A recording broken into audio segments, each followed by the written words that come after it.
Името ми го дал татко ми. Велел, тој е избраниот. Давид. Давид Кволф. Што ли мислел со избраниот, никогаш не дознав. Татко ми беше евреин доселен од Прага. Потеклото на мајка ми никогаш не се спомнуваше. Може би затоа што веќе однапред се знаело или затоа што никогаш немало потреба да биде спомнато.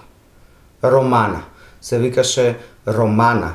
Во нашиот дом не доаѓаа гости. Исак, мојот брат, беше оженет од секогаш, договорен брак со Хана, љубов и немир.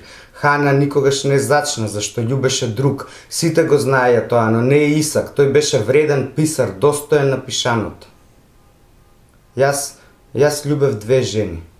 Јас ги љубев сите жени. Јас љубев. Ти си блуден син кој доаѓа во татковиот дом за повторно да го напушти.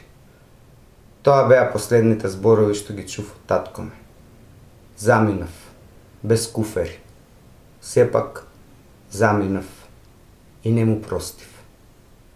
Во нашиот дом не доаѓаа гости.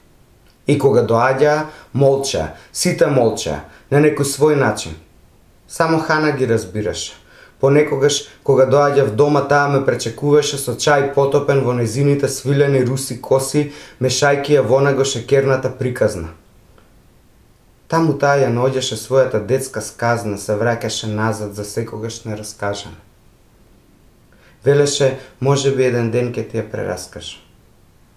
Тоа не се случи никогаш, почина пред мене, во воз, кон Москва. Хана ги разбираше затоа што секогаш го делеа молкот. Таа зборуваше молчешко.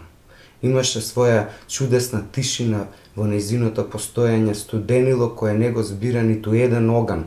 Огнот кој мојот брат Исак не го изгасна никогаш, оти тој беше писар, не гаснеше огнови. Затоа Хана си замени. Во нејзиниот куфер, кој беше испратен до Исак Кволф, беа најдени сребрена пеперуга изработена од охридски филиграни во Македонија, бисерна шнола што таа ја носеше секогаш скриена некаде во нејзините гради, дневник обвиткан во панделки со боја на слонова коска, црвена шапка подарок од нејзиниот татко што во Истанбул не смееше да ја стави, и 3 писма, нож и пертов. Исак не ја прежали никогаш. Тој немаше солзи за да плаче. Писмата беа затворени.